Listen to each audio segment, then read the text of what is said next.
সরকার থেকে কাগজ চাইছে। এই হচ্ছে আমাদের দেশের নরেন্দ্র মোদী। তার মাঝে নিজের ঠিক ঠিকানা নেই, সে আমাদের পরিচয় চাই।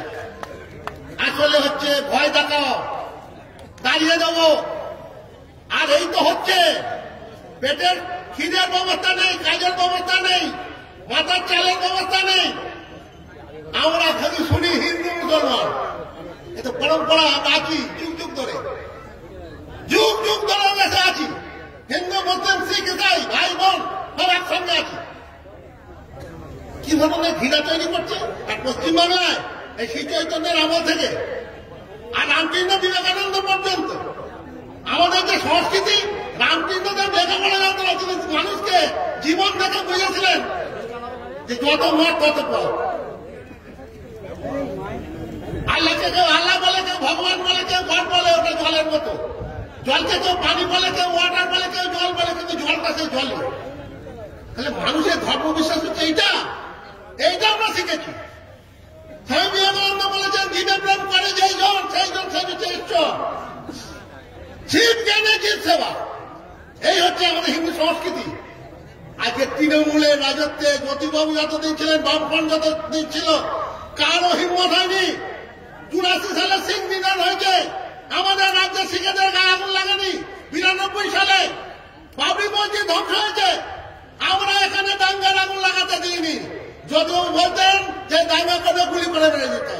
আর বুদ্ধদেব ভট্টাচার্য বিধানসভায় দাঁড়িয়ে বলেছিলেন, দাঙ্গার মাথা গুড়িয়ে দেব। এখানে কেউ সাহস পায়নি। গত 10 বছরে পশ্চিম বাংলায় আমাদের যে ঐতিহ্য, আমাদের যে সংস্কৃতি, আমাদের যে ভ্রাতৃত্ববোধ, এটাকে ধ্বংস করেছে তৃণমূল। আর এই পথেই এই রাজ্যে বিজেপির উত্থান হয়েছে। আরএসএস ছিল, বিজেপি এই রাজ্যে জিততে পারত, একটা আসনে বিধানসভা জিততে পারত, পঞ্চায়েতে জিততে পারত, না পারত না। তৃণমূলে দেখানো পথে কি ভাবাবে মুসলমান মুসলমান মুসলমান, হিজাব করে ডুবে যাচ্ছে, মুসলমানদের মাদ্রাসা করে দেবে, মুসলমানদের জন্য আলাদা হোস্টেল হবে, মুসলমানদের জন্য আলাদা হাসপাতাল হবে। কিন্তু গত 10 বছরে আমরা নবরত্ন মিশন কমিশনের সুপারিশ অনুযায়ী নবরত্ন মিশ্র যে বুদ্ধদেববাবু বলেছিলেন, আমার আইটাল দিলে 100টা লোক ঢুকলে তার মধ্যে 10টা থাকবে সংখ্যালঘু মুসলিম।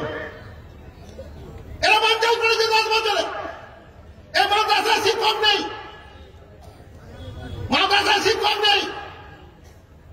যারা চাকরি দিয়ে, যারা পরীক্ষা দিয়ে চাকরির জন্য তাদের পুলিশ পেটায়, জল কামান ব্যবহার করে। ওখানে যেমন নরেন্দ্র মোদী কৃষকদের পেটাচ্ছে, জল কামান দিচ্ছে, রাস্তায় গজাল খুঁজছে। একই কায়দায় ওই দুই ভাই বোন একই কায়দায় মানুষের অধিকারকে কেড়ে উঠে চায়।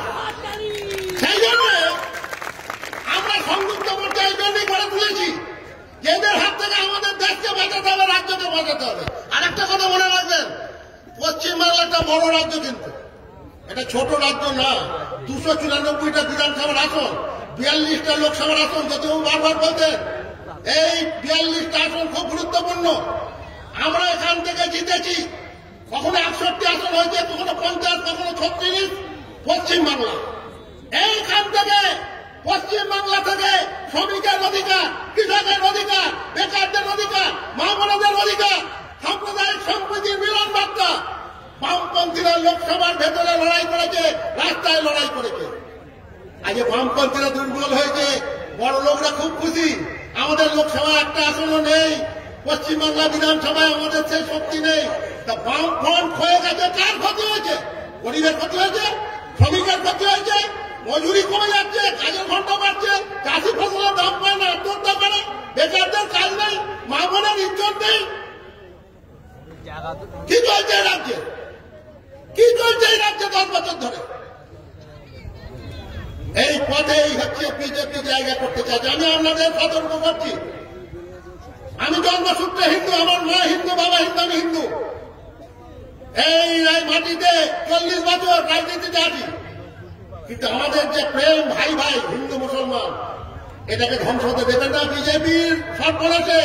কেউ দেখা গৌরসা আমাদের ভাতৃত্ব ধ্বংস করে দেবে, আমাদের মিলন ভূমিকে ধ্বংস করে দেবে চন্দ্রবাবুকে, পশ্চিমবাংলাকে। সুতরাং পশ্চিমবাংলার লড়াই শুধু পশ্চিমবাংলার লড়াই নয়, এই লড়াইয়ে রাজ্যকে বাঁচাতে হবে এবং সংযুক্ত মোর্চার জয়ের মধ্যে দিয়ে গোটা দেশে বার্তা যাবে বিজেপির বিরুদ্ধে বিজেপিকে হারানো যায়। সমস্ত বামপন্থী ধর্মনিরপেক্ষ গণতান্ত্রিক শক্তিকে ঐক্যবদ্ধ করে বিজেপির বিরুদ্ধে আরএসএস এর বিরুদ্ধে দেশ জোড়া যে সংগ্রাম, সেই সংগ্রামে নেতৃত্ব দেবে পশ্চিমবঙ্গ।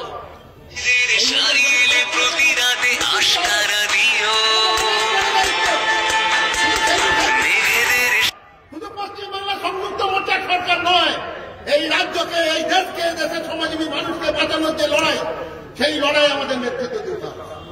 সেই জন্য আমি বক্তব্য দীর্ঘ করবো না। আমি আপনাদের কাছে অনুরোধ করবো এইটুকুই যে এবারে নির্বাচনী লড়াই অত্যন্ত গুরুত্বপূর্ণ। যাদের নামে পঞ্চায়েতি খেলা চলছে, গরিব পাড়ায় ভুল বোঝানোর চেষ্টা হচ্ছে, তফসিল পাড়ায়। আর এইমাত্র খবর পেলাম 2 জায়গায় তৃণমূল এই আমাদের নবাবপুরে বিরিয়ানির ব্যবস্থা করেছে।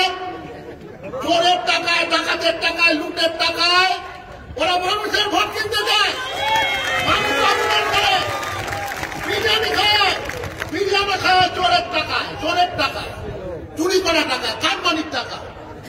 আপনারা ঘৃণা করবেন, আপনারা ঘৃণা করবেন ওই বিরিয়ানিকে, ওই টাকাকে আপনারা ঘৃণা করবেন, ঘৃণা ভালো ফেলে দেবেন। আমরা কাজ চাই, আমাদের দুটো হাতে শক্তি আছে, আমরা কাজ করে বাঁচতে চাই, অধিকার চাই, মর্যাদা চাই, লজ্জা চাই, বাঁচতে চাই। এই লড়াইয়ে আপনারা নেতৃত্ব দেবেন, আপনারা এগিয়ে আসবেন এবং কমরেড মোহাম্মদ সেলিমকে কাস্তে হাতুড়ি তারা চিহ্নে ভোট দিয়ে বিপুল ভাবে জয়ী করে চণ্ডীতলার মাটিতে, বামপন্থার মাটিতে আবার বামপন্থা গণতন্ত্র ধর্ম নিরপেক্ষতার ধ্বজা আপনারা ওড়াবেন। কমরেড মোহাম্মদ সেলিমকে 2 নম্বর প্রধানমন্ত্রীকে বিপুল ভোটে জয়ী করবেন। এই প্রত্যাশা নিয়ে আগামী 2 দিন আমাদের যে সময় আছে, সেই সময়ে মানুষের কাছে যেখানে আমরা পৌঁছতে পারিনি তার কাছে পৌঁছে আবার আমরা এখানে নতুন ইতিহাস তৈরি করব, এই কথা বলে আপনাদের সবাইকে সংগ্রামী অভিনন্দন জানিয়ে, লাল সালাম জানিয়ে আমি আমার বক্তব্য শেষ করছি।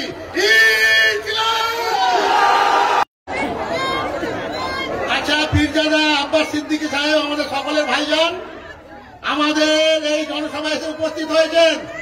আমাদের সকলের পক্ষ থেকে ভাইজানকে অভ্যর্থনা জানাচ্ছি, শুভেচ্ছা জানাচ্ছি, সালাম জানাচ্ছি, আদব জানাচ্ছি। আসুন ভাইজান সাহেব, আসুন। আজকে গোটা রাজ্য কাঁপানো আমাদের সবার প্রিয় ভাইজান, আমাদের সিপিআইএমের হুগলি জেলা সম্পাদক কমরেড দেবুল গাঙ্গুলি, আমার বামফ্রন্ট, আইএসএফ, জাতীয় কংগ্রেসের নেতৃবৃন্দ, আমার গুরুজনেরা, যুব তরুণ সাথী, বন্ধু, ভাই, মা, বোনেরা,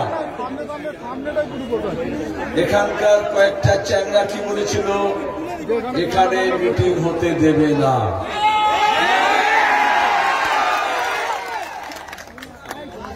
আজ সকাল পর্যন্ত আমাদের আইএসএফ এর ছোট ছোট ভাইদের, সিপিআইএম এর কর্মীদের ওই হাতে গোনা কয়েক গাছা তৃণমূল রয়ে গিয়েছে, তারা ভয় দেখাচ্ছিল।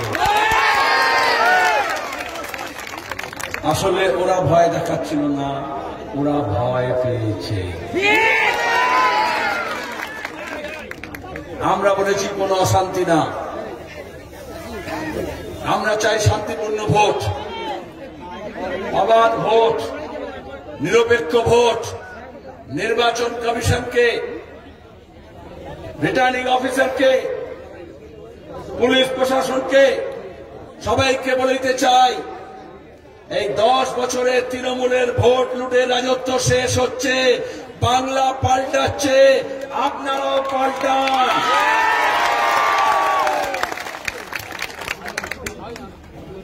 দুদিন আগে যারা নবাবপুরে, সিংজোরে আমাদের কর্মীদের উপর অতর্কিতে হামলা করেছে, তাদের এখন রোজ জামিন নিতে ছুটতে হচ্ছে কোর্টে। আর এখানে রমনাথপুরে, কুমিরমোড়ায়ও আমরা গুনে দেখেছি 2 গন্ডা গুন্ডা আছে, কিন্তু আমরা গুন্ডামি করতে চাই না, আমরা ভোট করছি। মানুষের সমর্থন আমাদের সঙ্গে আছে। দেশের সবচেয়ে বড় গুন্ডা প্রধানমন্ত্রী হয়ে বসে আছে আর হোম মিনিস্টার হয়ে বসে আছে, তাদের আমরা ভয় পাই না। লড়াইটা ওখানে, এটা পাড়ার লড়াই না। যারা মনে করছে বুথ দখল করে, পঞ্চায়েত দখল করে, পঞ্চায়েত অফিস দখল করে, ঘরের টাকার কাটমানি, আমফানের ঝড়ের ঘরের টাকার কাটমানি, 100 দিনের কাজের টাকা লুট, যারা মনে করছে ট্যাপ ওয়াটার না করে সেই জলের টাকা লুট, রাস্তার টাকার কাটমানি, এইগুলো করে জীবন চলে যাবে, তাদেরকে বলি এমনি করে চিরদিন চাকরু যায় না। মানুষ নিজের হক নিতে বুঝেছে। ভাইজান সব জায়গায় বলছেন গোটা রাজ্য জুড়ে ওরা ভিক্ষা দিতে চায়। এই যে ভক্তদা বললেন আজকে মিটিং হবে, কি করছে? দুটো পাড়ায় ডিজে লাগিয়ে দিয়েছে, ফিস্টির নাম করে, কোথাও বিজেপি কোথাও তৃণমূল, বলছে বিরিয়ানি খাওয়াবো, ফিস্ট করবে। আমরা বলি বেঈমানের টাকায়, হারামের টাকায় কয়েকটা বেঈমান কেনা যায়, সাচ্চা ইনসান কেনা যায় না। আর যারা মনে করছে ওই হারামের টাকায়, লুটের টাকায়, গরিব মানুষের হকের টাকায় ফুর্তি করছি, আসলে তারা নুন হারামি, নুন খাচ্ছে, নেমা খাতুনি করছে। আমি পরিষ্কার কথা পরিষ্কার ভাবে বলি, এই যে চিট ফান্ডের টাকা লুট করেছিল, এরা তো সব ধানি নয়, ছোট ছোট।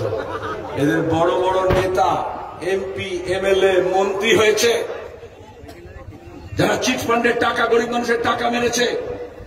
দিন মজুরের, রিক্সা চালকের, অটো চালকের, ক্ষেত মজুরের, মাস্টার হয়নি, টিউশন করেছে, খেটে খাওয়া লোকের টাকা জমা দিয়েছে, মেয়ের বিয়ের সময় টাকা তুলতে গেছে, থেকে সাফ হয়ে গেছে।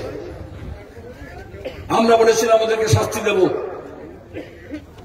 2013 সালের পঞ্চায়েত নির্বাচনে তৃণমূল বলেছিল বামফ্রন্ট নেই, আমরাই পেরেছি, আমরাই ফেরত দেব।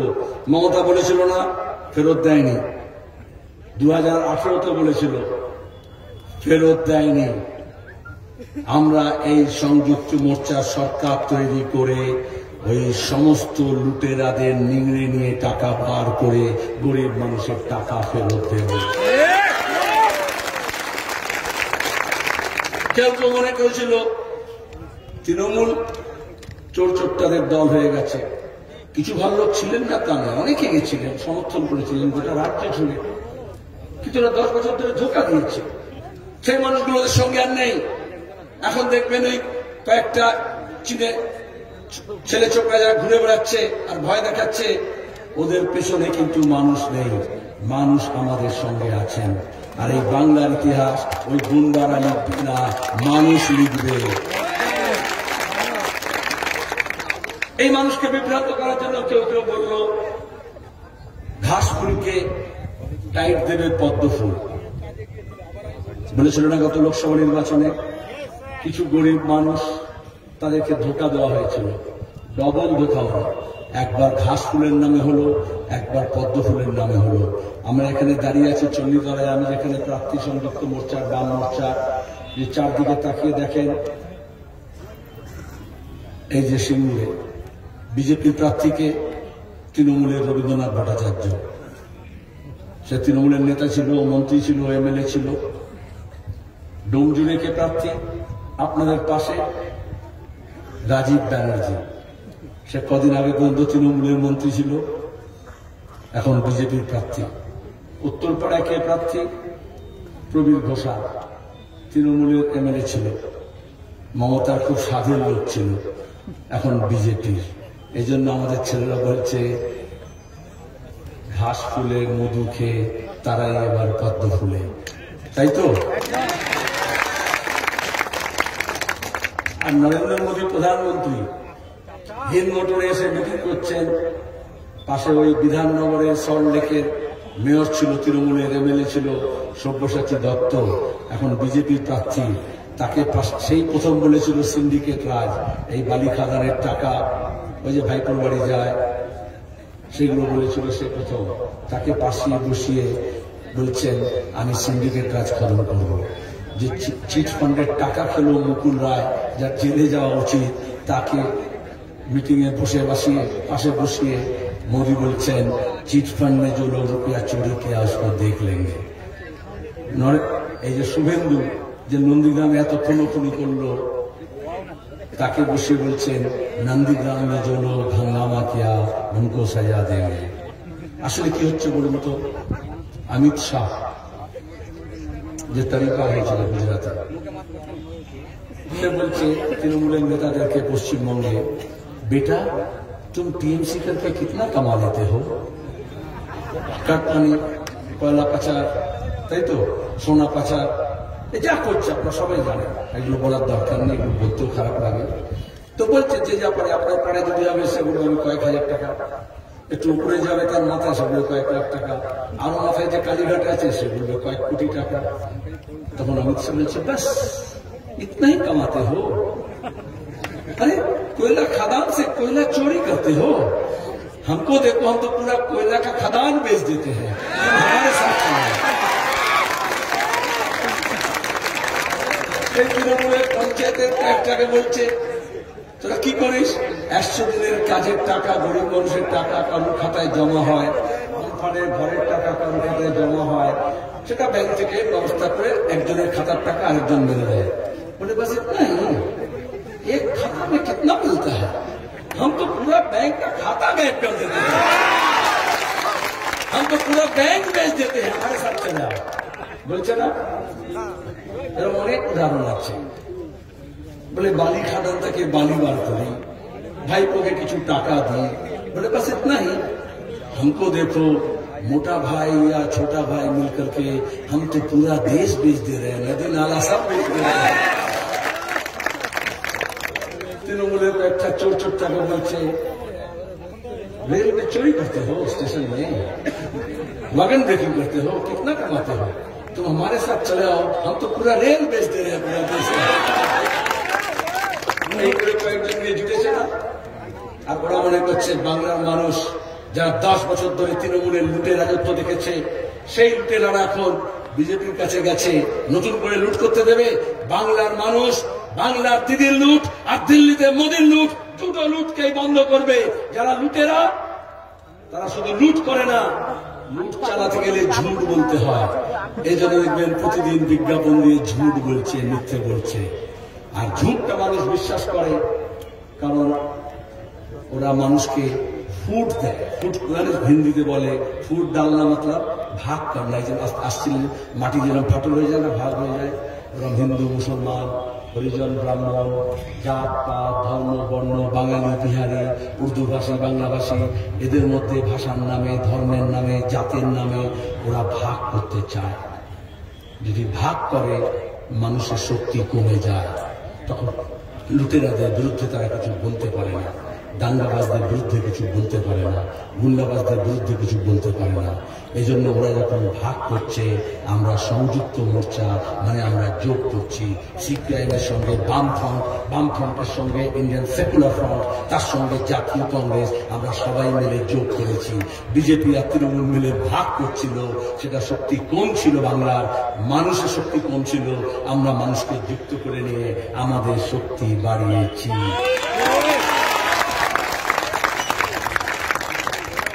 এই শক্তির সঙ্গে টক্কর নিতে পারছে না। এই জন্য জঙ্গলপাড়ার মিটিং এ এসে মমতা ব্যানার্জি সেদিন কত উল্টো পাল্টা কথা বলে গেছে। ভাইজান সম্পর্কে বলে যায়নি, খবরের কাগজে বসে ওই বিজেপি আর তৃণমূলের দালালরা বলছে না, এই সেলিম ভাই, এই বিমান ঘোষ, এই সিপিএম এর কি হলো, কেন আইএসএফ এর সঙ্গে যোগ দিল, বলছে না। আপত্তি, যোগী আদিত্যনাথ গোরখপুরের মঠ থেকে বেরিয়ে গেরুয়া দেখে মুখ্যমন্ত্রী হতে পারে, যে বক্তৃতায় বলেছিল কবর থেকে মুসলমান মেয়েদের লাশ বার করে ধর্ষণ করতে হবে, তখন এই খবরের কাগজ টেলিভিশনে কোনো মুখ থেকে কথা বেরোয় না দালালদের। সাথী প্রজ্ঞা যারা বিস্ফোরণ করিয়েছিল, হেমন্ত কারকারে তদন্ত করে বার করেছিল। আজকে ওই অসীমানন্দ, স্বামী অসীমানন্দ যে হুগলি জেলায় বসে এই তৃণমূলের নেতাদের নিয়ে দাঙ্গা বাঁধানোর ছক করছিল, তাদের বিরুদ্ধে একটা কথা বলে না। আর আজকে যখন আদিবাসী, তপশিলি জাতি, প্রান্তিক মানুষ, গরিব মানুষ, বেকার ছেলে মেয়েদের কান্না দূর করার জন্য, হাতে কাজ পাওয়ার জন্য, কৃষকের ফসলের দামের জন্য, চাকরির খাম পাওয়ার জন্য যখন আইএসএফ তৈরি হয়েছে, ওদের মনে জ্বালা ধরে গিয়েছে। এখনো আইএসএফ এর এমএলএ, এমপি, নেতা হয়নি, সবে প্রার্থী হয়েছে, তাই তো? তাতেই ওদের জ্বালা ধরেছে।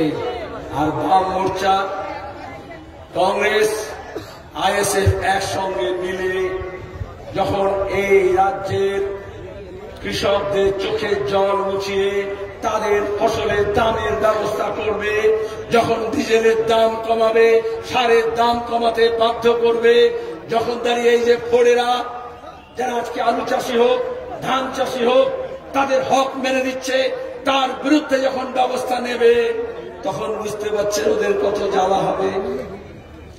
আমাদের স্কুল কলেজে ছেলেমেয়েরা পড়ে, কাটকানি করে ভর্তি করে। আমরা বলেছি, আমরা এই চণ্ডীতলায় যেখানে ভালো কলেজ নেই, বিকল্প সরকার মানে আমরা উচ্চ মানের কলেজ তৈরি করব, যেখানে এখানকার ছেলে মেয়েদের বাইরে গিয়ে করতে হবে না। একটা হাসপাতাল নেই ভালো, সেই বাম আমলে গ্রামীণ হাসপাতাল ডানকুনি শহর হয়েছে, কিন্তু হাসপাতাল হয়নি।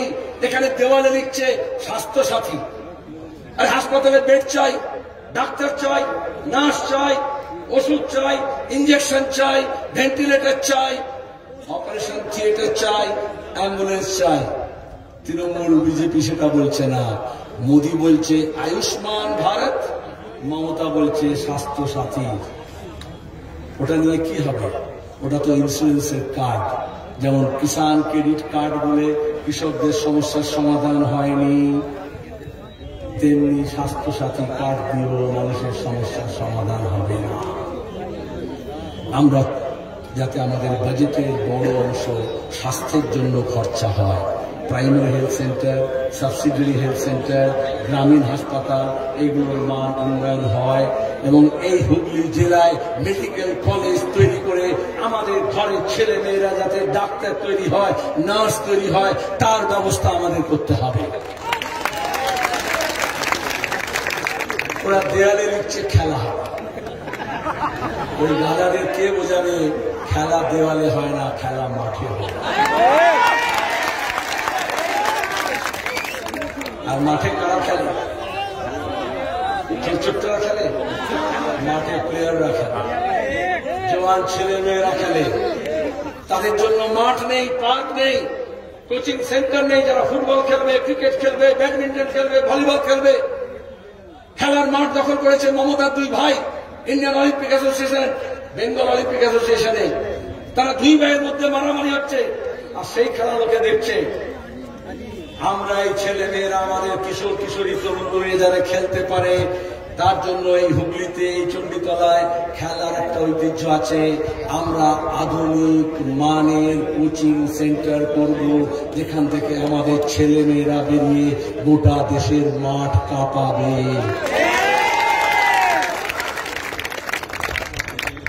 মীনাক্ষীর নাম শুধু ঘোষণা হয়েছিল নন্দীগ্রামের, আমাদের ছোট বোন, মনে আছে? ওদের ক্যাপ্টেন বললো প্লাস্টার করে বসে গেছি, আমরা খেলতে পারি। মিথ্যে কথা বলে বুঝতেই পারেন, একবার বা পান আছে, একবার ডান পান আছে। বিজেপি যেমন জানে না গরুর দুধ খায় না মুদ খায়, তারা বলছে দেশটাকে ঠিক করে।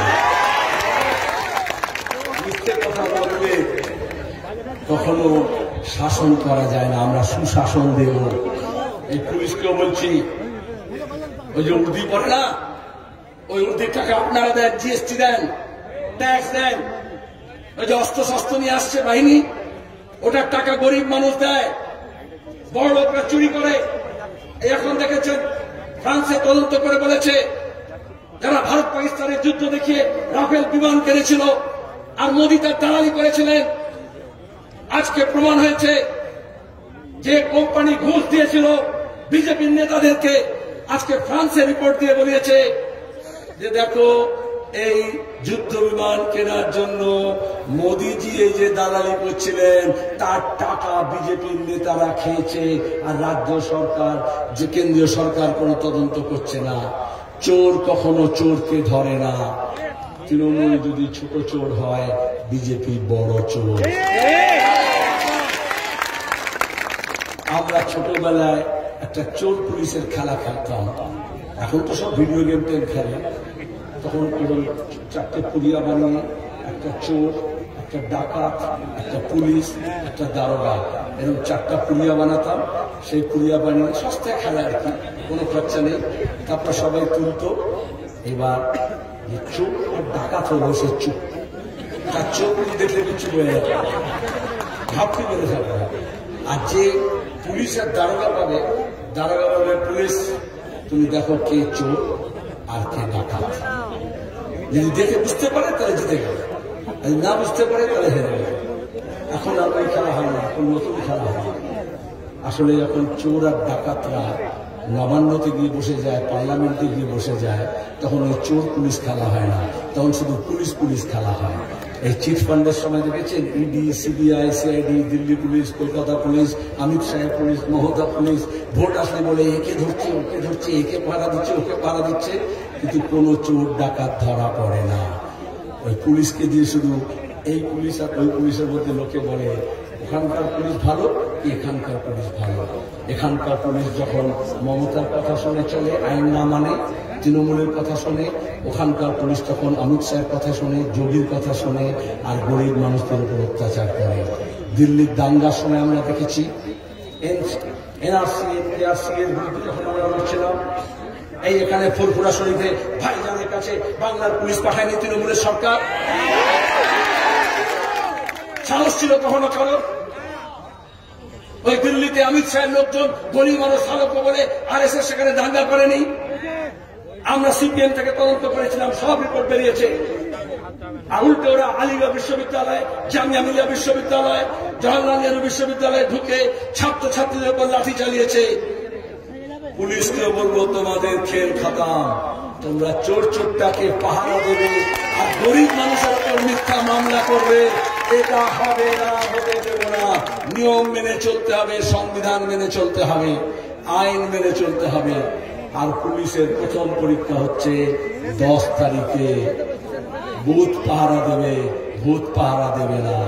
ভূতগুলোকে আমরা তাড়াবো, প্রত্যেকটা ভূত থেকে তাড়াবো। তো ভূতকে, এটা পঞ্চায়েতের ভোট না, এটা রাজ্যের ভোট, রাজ্যের ভবিষ্যৎকে ঠিক করার ভোট, আমাদের দশা ঠিক করার ভোট, আমাদের দিশা ঠিক করার ভোট। ওরা মানুষকে হিন্দু আর মুসলমানের নামে ভাগ করতে চাইছে। প্রতিদিন খবরের কাগজ, টেলিভিশনে দেখবেন জাত পাত ধর্ম বর্ণের নামে প্রশ্ন তুলছে। আমরা এই বাংলা হযরত আবু বকর সিদ্দিকী ফুরফুরা শরীফের অবদান আছে। আমাদের এখানে সুফিবাদের একটা, ভক্তিবাদের একটা প্রভাব আছে। আমরা যারা ধর্ম করি, ধর্মটা নিজের নিজের বিশ্বাসে, নিজের নিজের অন্তরের। আমরা বারবার বলেছিলাম ওই ধর্মকে রাজনীতির সঙ্গে জড়িয়ে না। মমতা ব্যানার্জি বিজেপির রাস্তা করে দেওয়ার জন্য এই কাজটা করেছিলেন, তা নাহলে আগে কখনো বিজেপি কংগ্রেস আমলে, বাম আমলে সুযোগ পায়নি, আজকে কেন সুযোগ পাচ্ছে? ওই জন্য ভাইজান বলেন না বক্তৃতায়, ওই যে তৃণমূলের ফ্যাক্টরিতে বিজেপি তৈরি হচ্ছে, তাহলে শোরুম না দেখে আগে ফ্যাক্টরিটাকে বন্ধ করে দিতে হবে, যাতে নতুন প্রোডাকশন না বেরোয়। তাই তো? এমনিতেই তৃণমূলের ফ্যাক্টরি বন্ধ হয়ে গিয়েছে, নতুন মাল আর বেরোচ্ছে না। বিজেপি পুরনো মালগুলোকে নিয়েছে, বিজেপি কোনো নতুন নেতা নেই। হয় টালিগঞ্জ থেকে সিনেমার লোককে ভাড়া করছে, সিনিয়র লোককে ভাড়া করছে, আর না হলে তৃণমূলের লোকজনকে নিচ্ছে। দেখবেন পুরনো বাড়ি যখন ভেঙে নতুন বাড়ি তৈরি হয়, সেই বাড়িতে একটা ভাড়া বানায় না, মিস্ত্রিরা সব মালপত্র মশলা তোলার জন্য। ওই রকম আরএসএস আমাদের রাজ্যে তার নিজের বাড়ি নির্মাণের জন্য তৃণমূলের ওই বাঁশ টাস পর্দা দিয়ে ভাড়ায় লাগাচ্ছিল। আর ইমাম বরকতি টরকতি দেখে মমতা বুঝিয়েছিলেন কিছুটা ইনশাআল্লাহ মাশাআল্লাহ করে, কিছুটা হিজাব করে। তুই দেখ, এগুলো হচ্ছে সব মুসলমানদের কথা। আমরা বারবার বলেছিলাম এই পর্দার পেছনে কি হচ্ছে দেখুন, কিন্তু ওরা বলেছিল পর্দে মে রহনে দো, পর্দা না উঠাও, জায়গা। এখন পর্দা উঠে যাচ্ছে না। যখন বিল্ডিংটা তৈরি হয়ে যায় তখন ওই ভাড়ার বাঁশগুলো যে গুদাম থেকে আসে, ওই যে কমপ্লিট করার যে পাটাতনার কাঠগুলো আসে, যে গুদামগুলো থেকে আসে, সেই গুদামে ফেরত যায়। এরা সব বিজেপির ভাড়া করার মাল ছিল। মমতা ঘাসের নাম দিয়ে আসলে বাঁশ তৈরি করেছিল। পদ্ম ফুল ছোট ছোট সাইজ করে ঘাস ফুল আঁকিয়েছিল। এখন যখন সেই ভাড়া ফুলে চলে যাচ্ছে, এই শুভেন্দু, এই অর্জুন সিং, এই জিতেন তেওয়ারি, এই মুকুল রায়, এরা সব আপনাদের দিয়ে ঘাস আঁকিয়েছিল, কিন্তু আসলে এরা সব একটা মোটা বাঁশ ছিল। ওই তৃণমূলের ঝান্ডা নিয়ে বিজেপির বাড়ি তৈরি করার পরে এখন যে যা ওই ভাড়ার বাস চলে যাচ্ছে, এখন সব সামনে চলে এসছে। এতদিন তৃণমূল বলতে আন্দর কি বাত হ্যায়, এখন এটা বাহার কি বাত হয়ে গিয়েছে, গোটা দেশ জেনে গিয়েছে। এখন আর এটাকে ছুপানো যাবে না, লুকানো যাবে না। মানুষ একবার সজাগ আর সতর্ক হলে তাকে আর ঢোকা দেওয়া যাবে না। আর বেশি কথা বলবো না। গত কয়েকদিন ধরে পাড়ায় পাড়ায় ঘুরেছি, প্রার্থী হিসেবে আপনাদের এখানে এসেছি। এই যে নবাবপুর, যেখানে বুথ এক মাদ্রাসা, আমি যখন সংখ্যালঘু উন্নয়ন দপ্তরের মন্ত্রী ছিলাম, ওই নবাবপুর হাই মাদ্রাসা নতুন বিল্ডিং করার জন্য গ্রান্ট আমার হাত থেকে বেরিয়েছিল। তৃণমূল বলে না, স্টাইপেন্ড দিচ্ছি, স্কলারশিপ দিচ্ছি সংখ্যালঘু। সাচার কমিটি তৈরি হওয়ার আরো 5 বছর আগে আমি যখন পশ্চিমবঙ্গ সংখ্যালঘু উন্নয়ন ও বিত্ত নিগমের চেয়ারম্যান ছিলাম, গোটা দেশের মধ্যে স্বাধীনতার পরে প্রথম সংখ্যালঘুদের স্টাইপেন্ড স্কলারশিপের ব্যবস্থা করেছিলাম। তারপরে সাচার কমিটি সেটাকে গোটা কিন্তু আমরা কথা বলি না। আমি ঘুরতে গিয়ে একজন বললো, আজকে এখানে একজন বললো, আমরা এরকম বেকার ছেলেমেয়েরা যারা সরকারি কাজ পাবে না, হাতের কাজ জানে, দক্ষতা জানে, কারিগরি শিক্ষা দিয়ে তাদের দক্ষতা বাড়ানোর চেষ্টা করেছিলাম। এই জন্য আজকে নবান্ন 14 তলা বিল্ডিং দেখছেন না, স্বদেশ চক্রবর্তী হাওড়ার এমপি ছিল, আমি তখন কলকাতা উত্তর পূর্বের এমপি ছিলাম, দিল্লি থেকে লোনের টাকা নিয়ে এসেছিলাম, হুগলি ব্রিজের কাছ থেকে জমি নিয়েছিলাম, আর সেখানে 14 তলা বাড়ি করেছিলাম।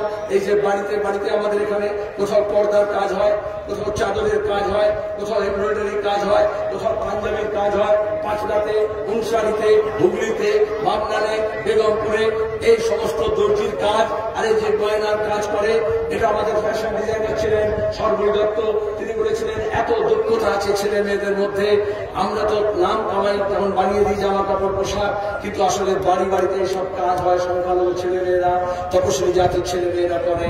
আমরা বলেছিলাম ঠিক আছে, আমরা একটা জায়গায় সেখানে বড় বাড়ি করব, সেখানে ট্রেনিংও হবে, সেখানে প্রোডাকশনও হবে, আর সেখান থেকে দেশের বিদেশের এক্সপোর্টার ইম্পোর্টাররা আসবে। যেমন মণিকাঞ্চন হয়েছে সোমনাথ চ্যাটার্জির সময়, সল্টলেকে গয়নার একটা এসিজের আমরা ওই 14 তলা বাড়ি করেছিলাম, যেখানে ওস্তাদ কারিগররা আসবে, নতুন ছেলে মেয়েদের কাজ শেখাবে, ফ্যাশন ডিজাইনাররা আসবে, দেশে বিদেশে এক্সপোর্ট হবে। কিন্তু বাড়িটা কমপ্লিট হতে হতে এরা পরিবর্তনের নামে তৃণমূলের সরকার এলো, গরিব দর্জিদের, এমব্রয়ডারি শিল্পীদের, গয়না শিল্পীদের হক মেরে নিয়ে নবান্ন মমতা নিজের স্টুডিও বানিয়ে দিলেন। এই কথা দিচ্ছি, বিকল্প সরকার হলে সরকার মহাকরণে রাইটার্সে ফিরে যাবে, আর নবান্নটা গরিব মানুষের কারিগরদের হাতে আমরা ফেরত দেব। ওরা হক মেরেছে, আমরা সেই হকের জন্য লড়াই করছি। ওরা ভিক্ষে দিয়ে দেয়ালে লিখছে স্বাস্থ্যসাথী, শিশু সাথী, সবুজ সাথী, সমব্যথী, বলছে না জন্মালের মূল্যে সব নাকি সাথী হয়ে গেছে ওদের। আরে এগুলো সরকারের স্কিম। আমরা পঞ্চায়েতি ব্যবস্থা তৈরি করেছিলাম, ফুড ফর ওয়ার্ক দিয়ে শুরু হয়েছিল, মিনি কিট দিয়ে শুরু হয়েছিল। যেমন বিদ্যুৎ এনেছি, যেমন রাস্তা করা হয়েছে, যেমন নদী সংস্কার হচ্ছিল, পুকুর সংস্কার হচ্ছিল, 100 দিনের কাজের আইন করা হয়েছিল, বার্ধক্য ভাতা দেওয়া হয়েছিল, বিধবা ভাতা দেওয়া হয়েছিল। আজকে তৃণমূল এসে 10 বছরে শুধু ওই টাকাগুলো চুরি করেছে, নতুন কোন স্কিম, নতুন কোন প্রকল্প বাড়াতে পারেনি। আমরা সরকারে আসলে ওই চোর চোরটাদের হাত থেকে পঞ্চায়েতকে মুক্ত করব, আবার গ্রাম সংসদের হাতে পঞ্চায়েতকে ফেরত দেব। 10 বছরে তৃণমূল গ্রাম সংসদ তুলে দিয়েছে, আজকাল আর শুনতে পারেন না। তৃণমূল গ্রাম সংসদ তুলে দিয়েছে, আর মোদী আর অমিত শাহ দেশের সংসদ তুলে দিয়েছে। আমাদের দেশের সংসদকেও রক্ষা করতে হবে, আর গ্রাম সংসদকেও ফেরত আনতে হবে। আর এই স্কিমগুলো কারোর নিজের বাপের টাকায় না। মমতা বলছে এই দিয়েছি, মোদী বলছে এই দিয়েছি। আমি সোজা কথা বলি, पैसा हमारा आपका नहीं किसी का बाप का। যে পঞ্চায়েতে যাবে, যে পুরসভায় যাবে, যে রাজ্য সরকারে যাবে, যে কেন্দ্র সরকারে যাবে, আমরা যে ট্যাক্স দিই, 1 লিটার পেট্রোল কিনলে 46 টাকা ট্যাক্স দিই, ডিজেল কিনলে ট্যাক্স দিই, জামা কাপড়, হোটেলে খাওয়া সব জিএসটি দিই। সেই টাকা কেন্দ্র সরকার, রাজ্য সরকার, পঞ্চায়েতের কাছে আসে, তাই তো? ওটা কারোর বাপের টাকা। ওই টাকা দিয়ে বিভিন্ন স্কিম হয়, বরঞ্চ ওটা ওপর থেকে নিচ পর্যন্ত চোর থাকলে চুরি হয়। আমরা চোরদেরকে জেলে পুরে দিয়ে ওই হকের টাকা মানুষ যাতে পেতে পারে আরো বেশি ভাবে। আমি ফাঁকাবাজি না, 3 বছরের জন্য মন্ত্রী হয়েছিলাম, যখন সংখ্যালঘু উন্নয়ন দপ্তরের মন্ত্রী হয়েছিলাম। ওয়াকফের দুর্নীতি দূর করার জন্য তদন্ত করেছিলাম। আজকে আমাদের সমস্ত ওয়াকফ সম্পত্তি লুট করছে। আগে আমরা যখন সরকারে ছিলাম তখন এরা বিরোধীরা বলতো না ওয়াকফ নিয়ে, এখন কোনো কথা বলে না। মালদায় ওয়াকফের অবস্থানকে ওরা বেচে দিয়ে মার্কেট কমপ্লেক্স করছে। এখানে অনেক অৎসব সম্পত্তি তারা চুরি করেছে। আমি এটুকু দাবি নিয়ে বলতে পারি, গোটা দেশের স্বাধীনতার পরে পার্লামেন্টে যখন ওয়াকফের তদন্ত কমিটি তৈরি করেছিলাম, অ্যাসেম্বলিতে যখন তদন্ত কমিটি রিপোর্ট করেছিলাম, বামফ্রন্টের আমলে বামফ্রন্টের গড়ার ওয়াকফ বোর্ডে চুরি থায় ওয়াকফ বোর্ডের মেম্বারকে জেলেও করেছিলাম। চিট ফান্ডের লাউডা সাদা চোরদেরকে চোখের সামনে আঙুল তুলে চোরকে চোর বলেছে, কিন্তু বিজেপি ওই চোরদেরকে ধরেনি। আমরা বলেছিলাম চোর ধরো, জেল ধরো, ওরা চোর দেখলো পকেটে তুলে দেয়। তাই তো তৃণমূলের চোর যদি বিজেপির পকেটেও যায়, যেমন চুরি করলে মাল সমেত চোর ধরা হয়, এখানে ওই রকম বিজেপির পকেট, তৃণমূলের চোর আর আপনাদের মাল সব একসঙ্গে উদ্ধার করা হবে, এই কথাটা রয়েছে। আমি শেষ কথা বলবো, অনেকে বলে বিজেপি তৃণমূল কেন করে? এটা জোড়া শব্দ, আমাদের বাংলার জোড়া শব্দ আছে। মাঠে ময়দানে, তরি তরকারি, হাটে বাজারে বলি না, তুর্ক পাঠান, ফার্সি আরবি যখন এসছে, পর্তুগিজ এসছে, ডাচ এসছে, ওলন্দাজ এসছে, ইংরেজরা এসছে, তাদের শব্দ আর আমাদের শব্দ দুটোকে মিলিয়ে নিয়েছি। হাট বাজার, এখানকার হাট বলতো, তুর্কিতে বাজার বলতো, হাটে বাজার। এটা সহজ না, এটা ভালো। এটা গোটা বিশ্বের মধ্যে একমাত্র বাংলা ভাষায় এটা আছে, জোড়া শব্দ। তরি তরকারি, শাকসবজি বলি না, সড়ক পথে, যেটা সড়ক সেটাই পথ। এই জন্য যেটা বিজেপি সেটাই তৃণমূল। এই জন্য সব ছেলে মেয়েরা এখন দুটোকে মিলিয়ে বলে বিজেমূল, তাই তো? না, বিরোধ একসঙ্গে করতে হবে। সেই বিরোধের ঘটনা আসন্ন, আপনারা সবাই সাক্ষী থাকবেন। আমি আপনাদের প্রার্থী এই চণ্ডীতলায় থেকে, এই কুমিরমোড়া, এই নবাবপুর, এই ভগবতীপুর, এই জঙ্গলপাড়ায়, এই ডানকুনিতে থেকে আপনাদের জন্য কাজ করব, এই ওয়াদা রাখলাম। আগামী দুদিন আপনারা আমাদের কথা বলবেন, যাতে আগামী 5 বছর নিরলস ভাবে আপনাদের জন্য কাজ করতে পারে।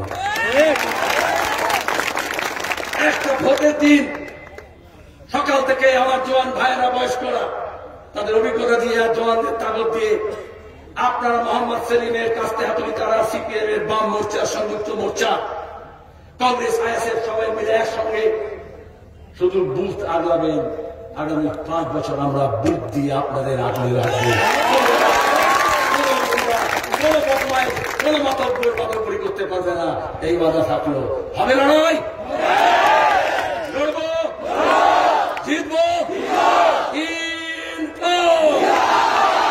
আইএসএফ জিন্দাবাদ, বামফ্রন্ট জিন্দাবাদ, জাতীয় কংগ্রেস জিন্দাবাদ, জনগণের ঐক্য জিন্দাবাদ। ধন্যবাদ।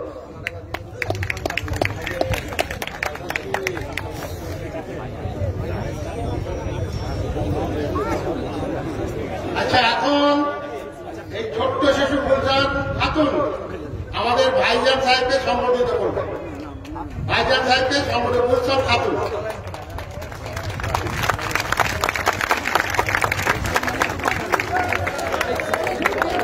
শেখ উলফত আলী এর পরে শেখ উলফত আলী ভাইজানকে সম্বোধিত করবেন।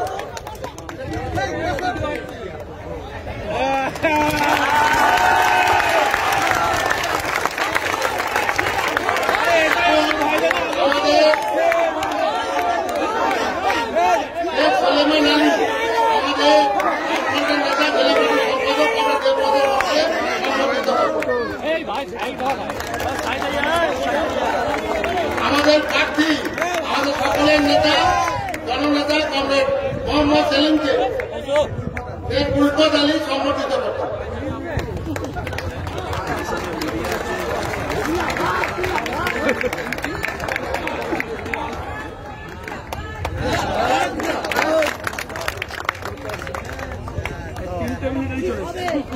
এখন আপনাদের সামনে বলবেন জাতীয় কংগ্রেসের নেতা দেবাশিস। আচ্ছা, এখন বলবেন আমাদের সংযুক্ত মোর্চার অন্যতম সংগঠক আইএসএফ এর পৃষ্ঠপোষক আমাদের সকলের প্রিয় পীরজাদা আব্বাস সিদ্দিকী।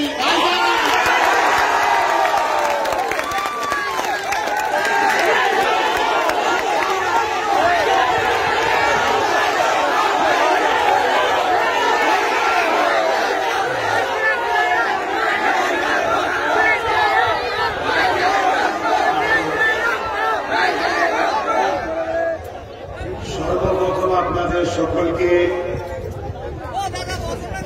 জাতি ধর্ম বর্ণ নির্বিশেষে সকলকে আমার আন্তরিক ভালোবাসা ও শুভেচ্ছা। আজ যে জায়গায় আমরা দাঁড়িয়ে এবং আপনারা বসে আছেন, এক কথায় যে জনসভার উদ্দেশ্য করে আমরা এসেছি, এটা কোনো ধর্মীয় সভা নয়, এটা কোনো ধর্মের সংস্কৃতির সভা নয়। এই সভাটা হল আমার পশ্চিম বাংলা আগামী 5 বছর আমরা পশ্চিম বাংলার নাগরিক কাদের হাতে পরিচালনার দায়িত্ব দেব, তারা আমার পশ্চিম বাংলাকে আগিয়ে নিয়ে যাবে, না আমাদের দেওয়া দায়িত্ব ক্ষমতা নিয়ে আমাদেরকেই লুটে আমার বাংলাকে শেষ করে দেবে, সেটা বড্ড ভাবার বিষয়। আজকে আমিও একটা পশ্চিম বাংলার নাগরিক, আপনারাও পশ্চিম বাংলার নাগরিক, আমরা সবাই ভারতীয়। একজন নাগরিক হিসাবে আমি ভোট দিয়েছি।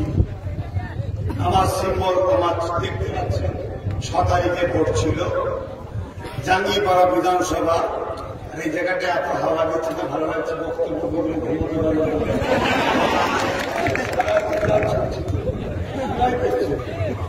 এত ভালো লাগছে। তো যাক, এই আবহাওয়াতেও বোঝা যাচ্ছে আমাদের সেলিমদার আবহাওয়াটাও ভালো।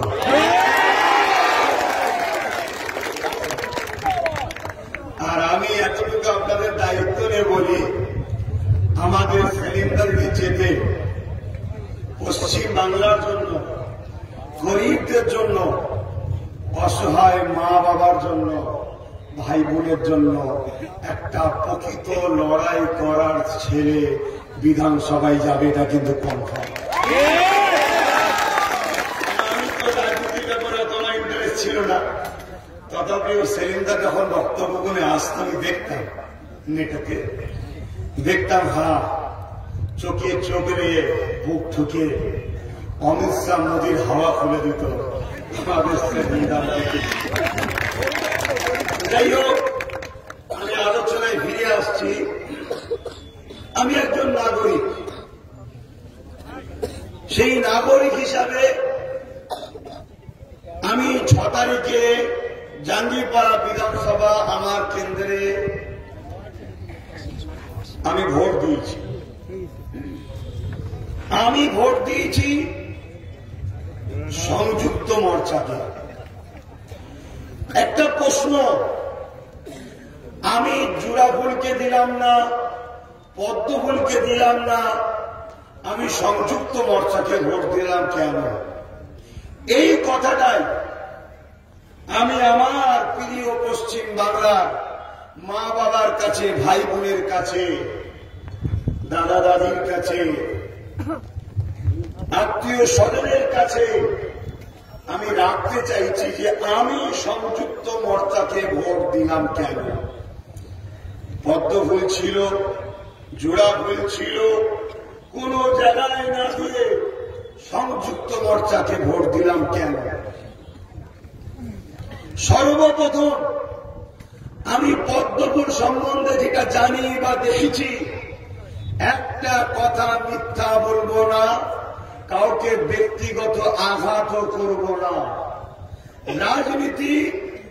রাজনীতির মতো করুন, গুন্ডাগিরির মতো করে লাভ নাই। রাজনীতি হবে গণতন্ত্র প্রক্রিয়ায়, সংবিধানকে মাথায় রেখে আমাদেরকে রাজনীতি করতে হবে। তাই আমি যে কথাগুলো বলবো, এই কথাগুলো কেউ যদি বলতে পারে যে আপনি মিথ্যা বলছেন, যা শাস্তি দেবেন তাই মেনে নেব। কিন্তু পশ্চিম বাংলার মুখ্যমন্ত্রী কোন উপায় না পেয়ে ডাইরেক্ট কিন্তু আমাকে হামলা করছে। ও নাকি ফুরফুরার কেউ নয়, ও বাচাল ছেলে, চ্যাংড়া ছেলে। আমি বলে দিই, আমি ফুরফুরার কেউ নয়। সে বাংলার জাতি, ধর্ম, বর্ণ নির্বিশেষে সবাই জানে। তবে এতটুকু আমি বুক থেকে বলে দিচ্ছি, আমি পশ্চিম বাংলার নাগরিক, আমি কিন্তু ভারতীয়। এটা আমি জোর গলায় বলেছি। কিছু মানুষ কমেন্ট করছে, মমতা ব্যানার্জি তো বাংলাদেশের মেয়ে, উনি আমার বাংলায় এসে দাদাগিরি দিচ্ছিলেন, উনি ওইদিকে চলে যাবে। আমি এটা সহমত নয়, কিন্তু কিছু মানুষ কমেন্ট করছে। আমার মানুষ তো, আমি যেটা বলতে চাইছি সেটা হলো, খুব ঠান্ডা মাথায় বুঝে নেন। আমি পদ্মফুলকে দেখলাম,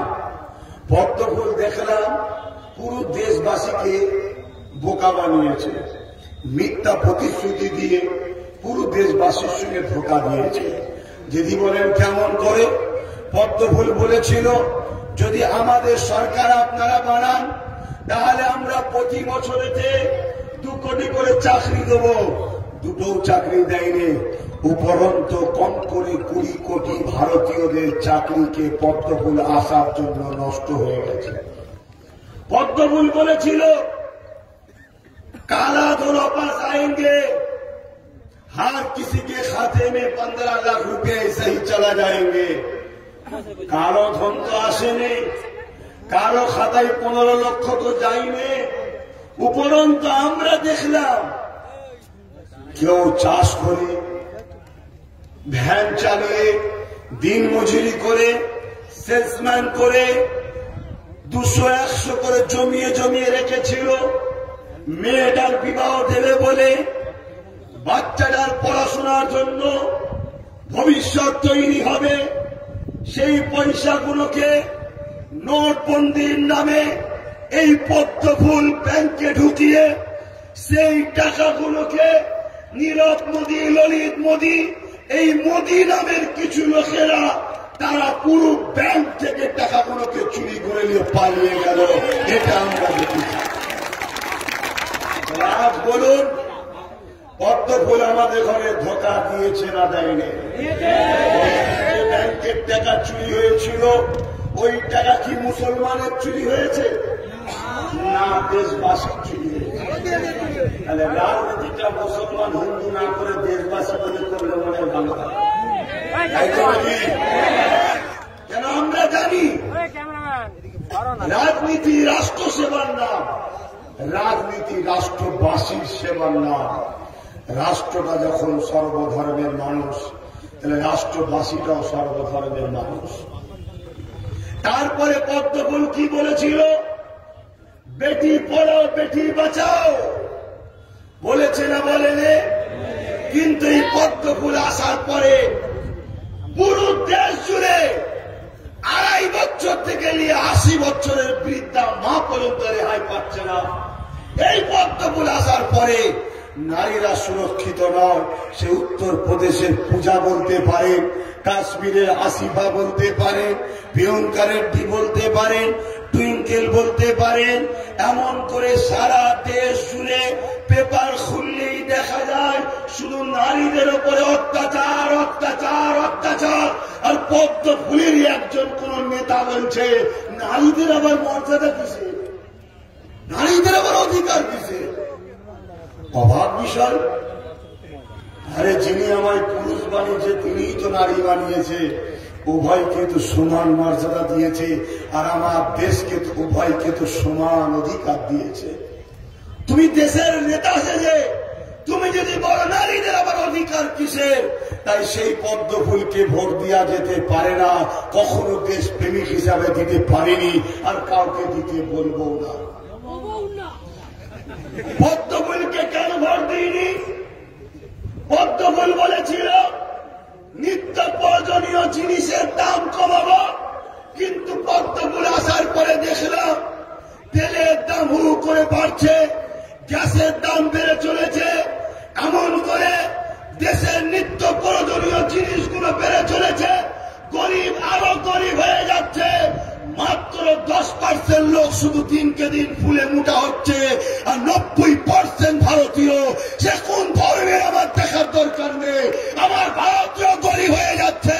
যারা আমার ভারতীয়কে শেষ করতে চায় তাদেরকে তখন আমরা প্রশ্রয় দিতে পারি। তাই পদ্মফুলকে ভোট দিইনি, আর কাউকে দিবার জন্য বলবো না। পদ্মফুল বলেছিল ডিজিটাল ইন্ডিয়া হবে, এখনো নদীগুলো যে দেখো এত নোংরা, খাল নদীগুলো পরিষ্কার তো দূরের কথা, আরো আবর্জনা পড়ে পড়ে নদীগুলোর পানি শুকিয়ে যাচ্ছে। ডিজিটাল ইন্ডিয়া হবে, তার 100 কোটি খরচ করে গরিবকে ধনী বানাবার স্বপ্ন দেখে না, কোন গরিবকে অপমান করতে চায়। সেই পদ্মফুল কখনো আমার বাংলাতে আসা সম্ভব নয়।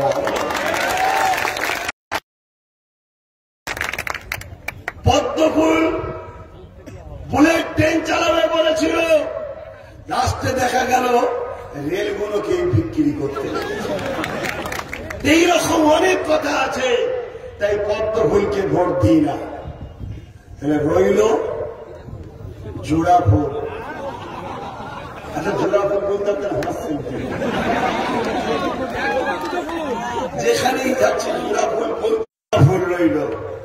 জোড়া ফুলকেও আমি ভোট দিইনি, আপনাদেরও দিতে বলবো না।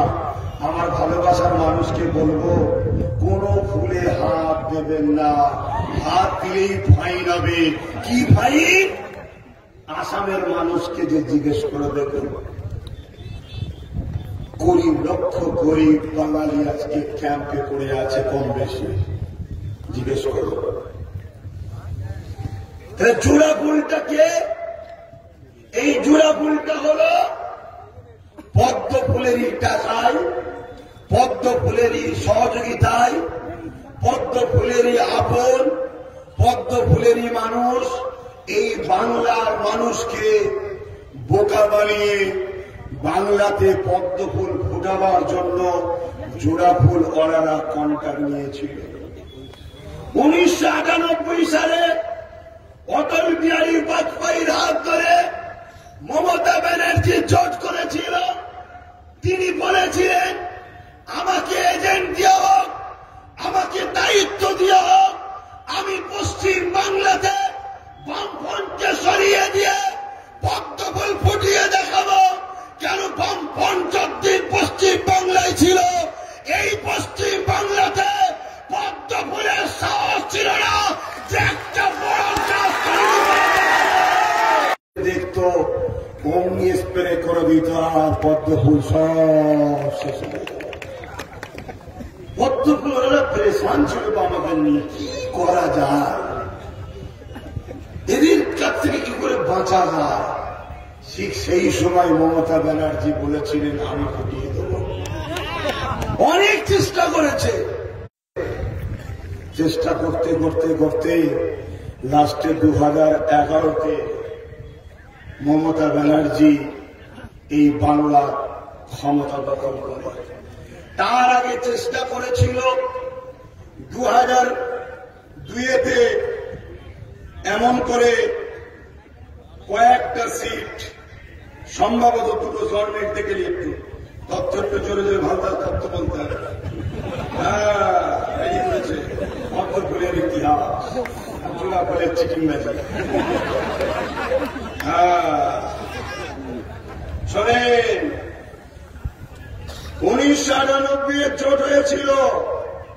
1998 সালে মমতা দিদি আবার বাজপেয়ী সরকারের রেলওয়ের চেয়ারপারসন ছিলেন। 1999 সালে উনি বিজেপিকে 2টি আসন জিতান। 1999 সালে বিজেপি সরকারের রেলমন্ত্রী হন। যে তথ্যগুলো বলছি রেকর্ড হচ্ছে, যদি মমতা ব্যানার্জির দম থাকে আমার বিরুদ্ধে এরকম তথ্য সহ লড়াই করো।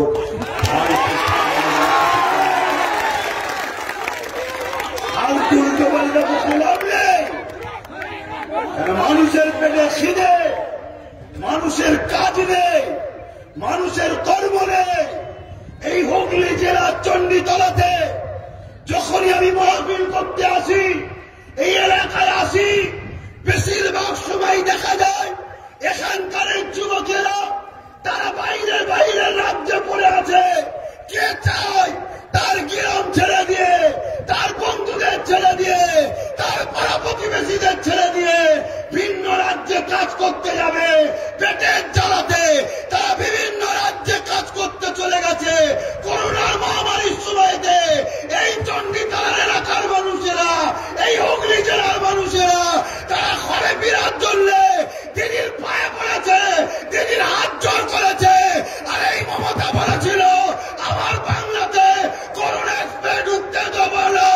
যারা বাংলার যুবকদের করে করোনা বলে অপমান করে, ওই মমতাকে জবাব দিতে হবে।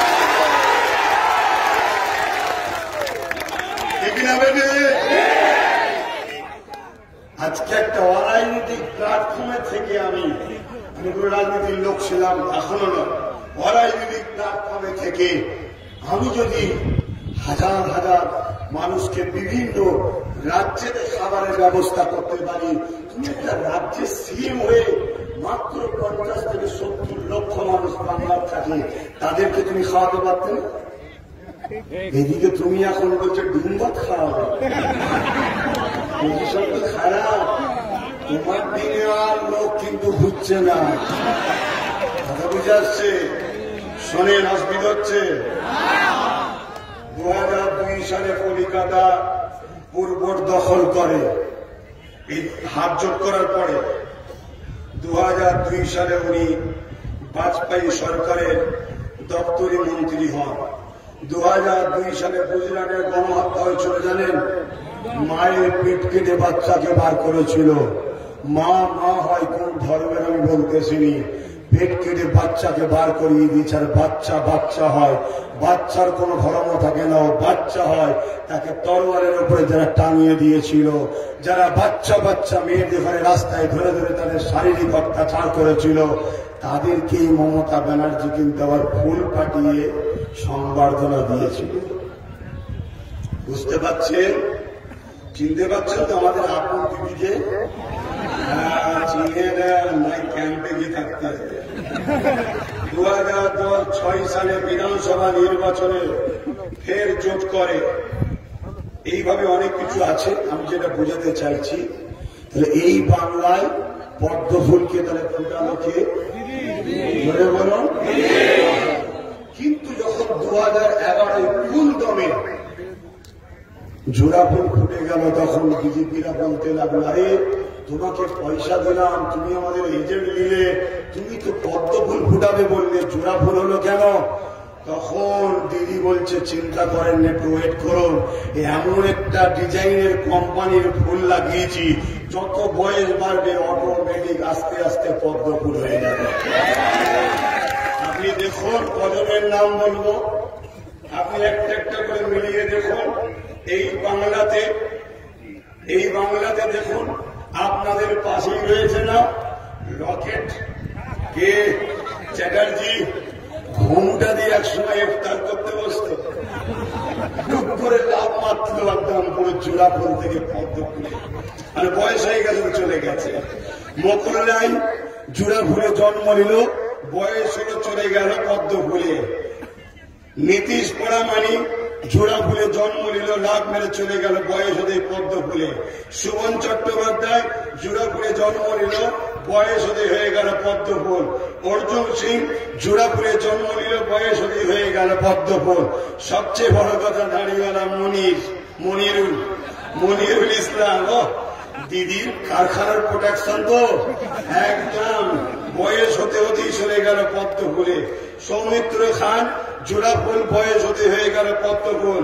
দুলাল বর জোড়া ফুলে জন্ম নিল, বয়স হতে হয়ে গেল পদ্ম ফুল। শান্তনু ঠাকুর জোড়া ফুলে জন্ম নিল, বয়স হতে হয়ে গেল পদ্ম ফুল। এইভাবে কজনের নাম বলবো। সবচেয়ে আজকে বড় জিনিস যেটা চলছে নন্দীগ্রামে যে অশান্তিটা হয়েছিল 10 বছর ধরে আমাদের এখানে শোনানো হচ্ছে, বামফান করেছে। হঠাৎ করে শুনছি যে নন্দীগ্রামে শুভেন্দুর বাপ ছাড়া পরিযুগা ক্ষমতা কারো ছিল না। তাহলে সেই শুভেন্দু আর শুভেন্দুর বাপ এরা তো তখন ছিল তৃণমূলে, এখন বয়স হয়েছে চলে গেছে জোড়া ফুলে। এই তখন ছিল জোড়া ফুলে, এখন বয়স হয়েছে পদ্ম ফুলে চলে গেছে। তাহলে এরা সব এক না আলাদা? বলেন এক না আলাদা? আরে দেখুন, একটা ছোট্ট বাচ্চাকে ফুল দিচ্ছিল, ওই বাচ্চাটার এখন বয়সটা কেমন? বয়স যখন হবে আস্তে আস্তে সব ডিজাইন চেঞ্জ হয় না? দিদি বললে জোড়া ফুলের সিস্টেমটাই এমন, এর যত বয়স বাড়বে আস্তে আস্তে এর ডিজাইনটা চেঞ্জ হবে। কথা বোঝা যাচ্ছে? এ পদ্ম ফুল হয়ে যাচ্ছে। অতএব সেই জায়গায় আমরা কি চাই বাংলায় পদ্ম ফুল ফুটুক? বলুন ফুটুক। আমি বিভিন্ন জায়গায় বলছি, আপনাকে দোকানে গুটখা বন্ধ করার জন্য দোকানে তালাশ করে দোকানগুলোকে বন্ধ করে কখনো গুটখা বন্ধ করতে পারবেন না। যেমন ঠিক তেমনই পাড়ায় গিয়ে বিজেপির পদ্ম ফুলকে রুখার চেষ্টা করে আপনি রুখতে পারবেন না। আপনাকে রুখতে গেলে যে গোডাউন থেকে পদ্ম ফুলের প্রোডাকশন হচ্ছে, ওই গোডাউনটাকে তালা মেরে দেন, অটোমেটিক দেখবেন প্রোডাকশন তৈরি বন্ধ হয়ে যাবে। গোডাউন থেকে মাল তৈরি বন্ধ, বাজারে দেখবেন সাপ্লাই বন্ধ হয়ে যাবে, পদ্ম ফুল শেষ হয়ে যাবে। তাই জোড়া ফুলের কারখানাতে তালা মারতে হবে আমাদের ঘরে। পারবেন তো নাকি? আপনাদের চণ্ডীতলাতে আপনারা যদি মোহাম্মদ সেলিম সাহেবকে ভোট না দিয়ে জোড়া ফুলে দেন, ওনারও বয়স হতে বাকি আছে, জিতবে আর লাভ মেরে চলে যাবে। কেন? আকবর আলী খন্দকার সাহেব, তিনাকে জোর করে ফুল দিয়ে পাঠানো হয়েছিল গুজরাটে এই মমতা ব্যানার্জি। অতএব ভালো থাকলেও থাকতে দেবে না, জোর করে তোমায় যেতে হবে। অতএব সবসময় হাইকমান্ডকে দেখতে হয়। হাইকমান্ড যখন খোদ বিজেপি, তাহলে আমি কেন জোড়া ফুলে ভোট দিয়ে নষ্ট করবো ভোটটাকে? এখানে দেখুন, বেশি আসন না পেলে বিজেপির বিধায়ক কিনে নেবে বলছে মমতা ব্যানার্জি। আর তার উত্তরে গরুর দুধে সোনা চিনি বলেছিলেন, সেই না দিলে বলছে যে তৃণমূল হলো বিজেপির প্রোডাক্ট হাউস। এই একটা কথা সত্য বলেছে। কথা বুঝে এসছে? আজকে বলুন, ইনারা দুজনের সেটিং আছে না না? সেটিং আছে না না? তো শেষ কথা বলে যাচ্ছি, একটা যে তথ্য দিয়েছি, একটা কিছু উল্টো পাল্টা বলেছি, ব্যক্তি আক্রমণ করেছি, সত্য সেটা বলেছি। দিদিমণি খোদ নিচে বলছে যে আমার দলে এখনো কিছু গদ্দার আছে। গদ্দার বলে গদ্দার বলে কি অ্যাকচুয়ালি ওটা কি গদ্দার না গদ্দার জানি না। দিদি যেটা বলেছে আমি সেটা বলছি। আমার দলে এখনো কিছু গদ্দার আছে যারা জিতার পরে বেশি টাকায় বিক্রি হয়ে চলে যাবে বিজেপির কাছে। তাহলে বলুন, গদ্দারকে ভোট দেবেন? গদ্দারকে ভোট দেবেন? দিদি নিজে বলছে আমার দলে গদ্দার আছে। সেই গদ্দার গুলোকে তো সিলেক্টেড করে দেয়নি, কিন্তু আমরা নিশ্চিন্তায় বলতে পারি মোহাম্মদ সেলিম সাহেব গদ্দার দল যেখানে ছিল আজও আছে, কালও থাকবে, যেটা ওপেন বলে দিচ্ছে। তাই আমরা আশা রাখবো, বিশেষ করে আমাকে যারা ভালোবাসেন, আমি আমার পক্ষ থেকে দায়িত্ব নিয়ে বলছি, মোহাম্মদ সেলিম সাহেব চণ্ডীতলা থেকে যেতে আপনাদের কোন সমস্যা হলে এই ভাইজান, এই ছেলে আপনাদের পাশে দাঁড়াবে, অঙ্গীকারবদ্ধ রইলাম। আমি আপনাদের কাছে অনুরোধ করব, জাতি ধর্ম বর্ণ নির্বিশেষে আমাদের এখানে এমন সরকার তৈরি করতে হবে যে সরকার ট্যাপের কথা বলবে না, যে সরকার কর্মসংস্থানের কথা বলবে, যে সরকার আমাদের ঘরে 10 লক্ষ করে ক্রেডিট কার্ডের কথা বলবে না, যে সরকার আমাদের ঘরে ডাক্তার ইঞ্জিনিয়ারিং পড়াশোনার ফ্রির ব্যবস্থার কথা বলবে, এমন সরকার তৈরি করতে হবে যে সরকার আমাদের ঘরে কলকারখানা তৈরি করে দেবে।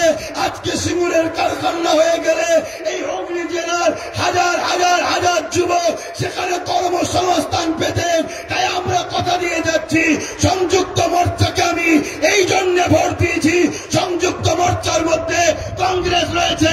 কংগ্রেস আমলে আমরা দেখেছি আমাদের 13% চাকরি ছিল, বামফ্রন্ট রয়েছে, বামফ্রন্টের আমলে আমরা দেখেছি আমাদের 7 থেকে 8% চাকরি ছিল। তাই আমরা ভাতা চাই না, আমরা ইমামদের জন্য ভিক্ষা চাই না, আমরা চাই ইমামদের ছেলে মেয়েদের চাকরি, আমরা চাই পুরোহিতদের ছেলে মেয়েদের চাকরি, আমরা চাই প্রত্যেকটা বাড়িতে কর্মসংস্থান, আমরা চাই বেকার যুবক যুবতীদের হাতে কর্মসংস্থান, আমরা চাই শিক্ষার উন্নয়ন হবে, আমরা চাই এই বাংলাতে শিল্প হবে, এই বাংলাতে প্রত্যেকটা যুবক যেন ইদিক ওদিক আড্ডা দিবার সময় না পায়, তারা যেন সর্বসময় কর্মসংস্থান নিয়ে বেঁচে থাকে। এইরকম বাংলা বাঁচাতে কি আপনারা চান? যদি আপনারা চান তাহলে আপনাদের ঘরে অঙ্গীকারবদ্ধ হতে হবে, সেটা হলে এটাই সংযুক্ত মোর্চাকে ভোট দিতে হবে। পাড়ায় পাড়ায় বলা হচ্ছিল যে বিজেপিকে রুখতে গেলে একমাত্র টিএমসি পারবে, বলেছিল না? বলে ক জায়গায় ভোট হয়েছে 3 দফা, 3 দফা সম্ভবত মনে হয় 91টা জায়গায় ভোট হয়ে গেছে। হচ্ছে আপনাদের মহল্লা, আপনাদের মহল্লা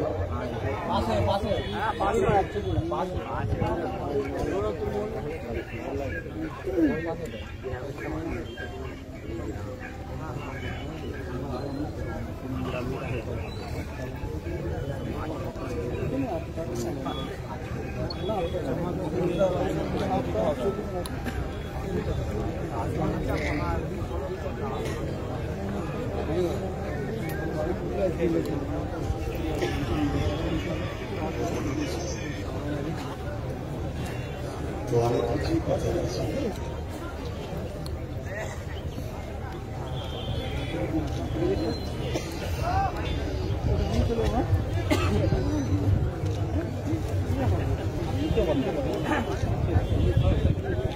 শোনেন, বসে পড়েন, আজান হয়ে গেছে, ছবি তুলতে হবে। শোনেন, আমি যে কথা বলছিলাম, ফুরফুরা শরীফ থেকে ডানকুনি রেলের কথা বলেছিল, রেল হয়েছে? বরগেছিয়ে এসে মুখ্যমন্ত্রী নিজে বলেছিল যে ফুরফুরায় রেল করে দিয়েছে। এটা সত্য বলো না মিথ্যা বললো? অতএব বুঝার চেষ্টা করো। তারপরে কোনদিন রেলের কথা তুলতো না, একবার বলার পরে একবার তুলেছিল, তারপর আবার বন্ধ হয়ে গেছে। তো যা কত কথা না, আমি যে কথা বলতে চাইছি সেটা হলো এটাই যে আপনারা, আমি এসেছি একজন নাগরিক হিসাবে, জাতি ধর্ম বর্ণ নির্বিশেষে সবার কাছে। আপনারা কি ভিক্ষার সরকার চান না অধিকারের সরকার? আপনার বাড়িতে কেউ আসলো, আপনাকে বলল, আপনাকে 200 টাকা চাইলে আপনি 500 টাকা দিয়ে দিলেন, আর আরেকজন কেউ আসে বলল যে আমাকে 200 টাকা দেন, তাকে আপনি একটা কাজ দিলেন, যে কাজটা তুমি করো। তা আপনি ফিরিজার কাছ থেকে 500 টাকা পেলেন, ওখানে কিন্তু ঘাম ঝরাবার ব্যাপার নাই, আর যে কাজ দিল সেখানে ঘাম ঝরিয়ে ইনকাম করতে হবে। বলুন তো, যে ফিরিয়ে দিল সেই লোকটাকে বেশি সম্মান দেওয়া হলো না যাকে কাজ দেওয়া হলো তাকে সম্মান দেওয়া হলো? অথবা 2500 টাকার ভাতা দিয়ে আমাদেরকে কি ফাঁসাচ্ছে বলার মতো নয়। এখনো মমতা ব্যানার্জি চক্রান্ত করছে। কেন বিজেপির অবস্থা ভালো নয়?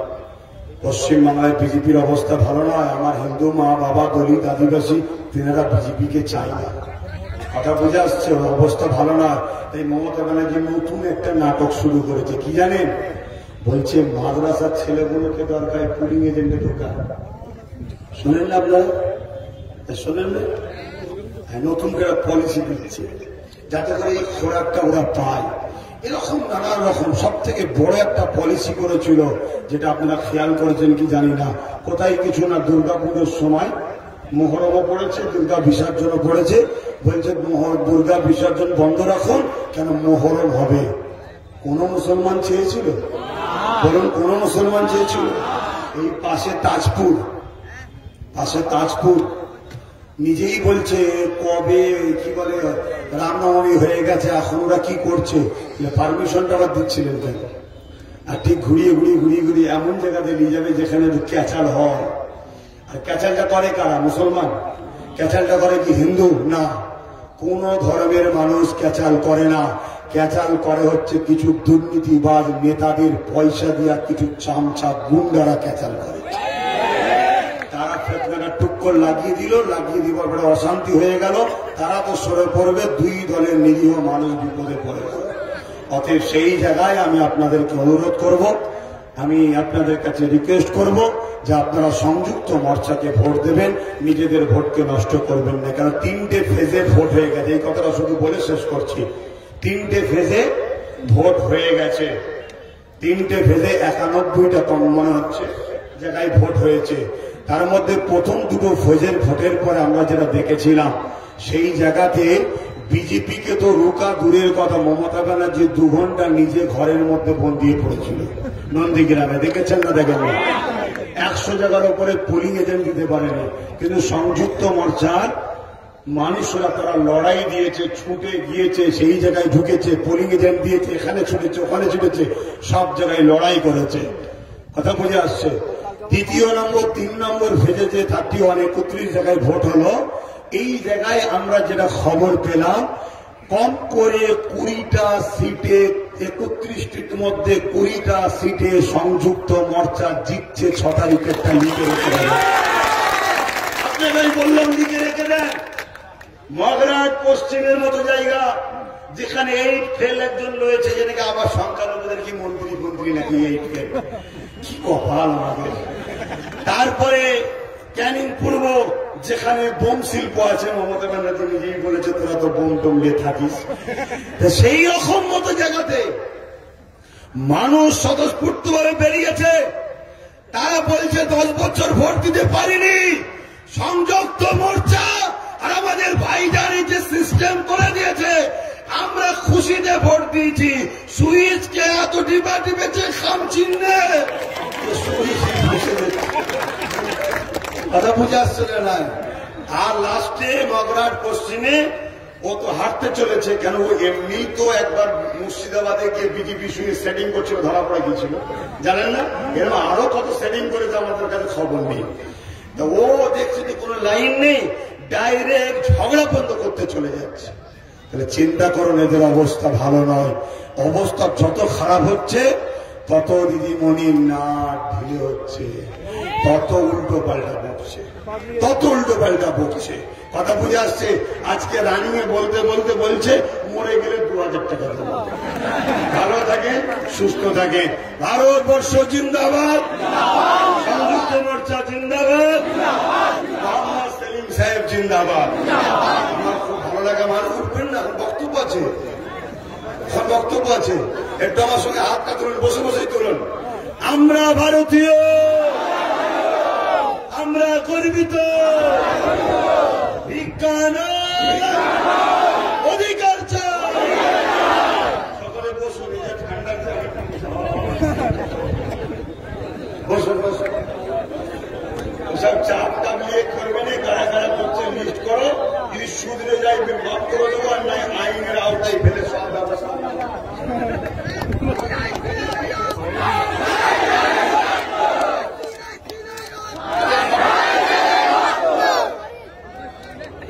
আব্বাস সিদ্দিকী সাহেব ভাইজানকে অভিনন্দন জানাচ্ছি, ধন্যবাদ জানাচ্ছি।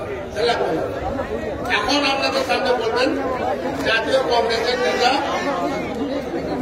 আবু আব্বাস উদ্দিন সাহেব। ভাইজান হয়েছেন, সকলে থাকুন, বসুন।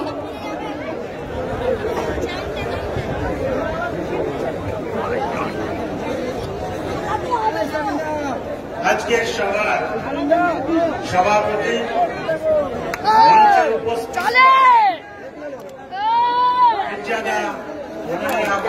সিদ্দিকী সাহেব, চণ্ডীতলা বিধানসভা কেন্দ্রের সিপিআইএম প্রার্থী কমরেড মোহাম্মদ সেলিম সাহেব। সভা অনেকক্ষণ ধরে চলছে। সবাই আপনাদের সামনে আমাদের প্রার্থী এবং পীরজাদা বক্তব্য রেখেছেন। এরপরে আর সবার বক্তব্য রাখা চলে না। তবু আমি জাতীয় কংগ্রেসের পক্ষ থেকে, আমার আসতে একটু দেরি হয়ে গেছে, আপনাদের কাছে আবেদন করব, স্কুলের এসএসসির মাধ্যমে নিয়োগের জন্য এবং স্বাস্থ্যের পরিকাঠামো উন্নয়নের জন্য নতুন বাংলা গড়তে সংযুক্ত মোর্চার প্রার্থীদের আপনারা ভোট দেবেন। আগামী 10 তারিখ আমাদের চণ্ডীতলা বিধানসভা কেন্দ্রের নির্বাচন। সেই কেন্দ্রে আমাদের সংযুক্ত মোর্চার সিপিআইএম প্রার্থী মাননীয় কমরেড মোহাম্মদ সেলিম সাহেবকে আপনারা কাস্তে হাতুড়ি চিহ্নে ভোট দেবেন। তিনি যে কর্মঠ মানুষ, আমরা এই বিগত 1 মাস ধরে চণ্ডীতলার বুকে ওনাকে আমরা দেখতে পেরেছি। এলাকায় আমরা প্রথমে একটা সিদ্ধান্ত নিয়েছিলাম যে মাননীয় সেলিম সাহেবকে আমরা বুট খোলা জিপে করে নিয়ে ঘোরাবো, কিন্তু উনি বললেন যে না, আমি পায়ে হেঁটে প্রতি বুথে বুথে ঘুরবো। তাই আমরা দেখছি প্রতিদিন উনি ঘুরছি। আমরা দেখছি ওনার কর্মক্ষমতা, ওনার কাজ করার কতটা দক্ষতা আছে। সেই রকম মানুষকে আমরা চণ্ডীতলা পেয়েছি, আমরা কাজের মানুষকে পেয়েছি। সেই কাজের মানুষকে আমরা দুয়ার তুলে আপনারা সকলে দোয়া করুন, আশীর্বাদ করুন।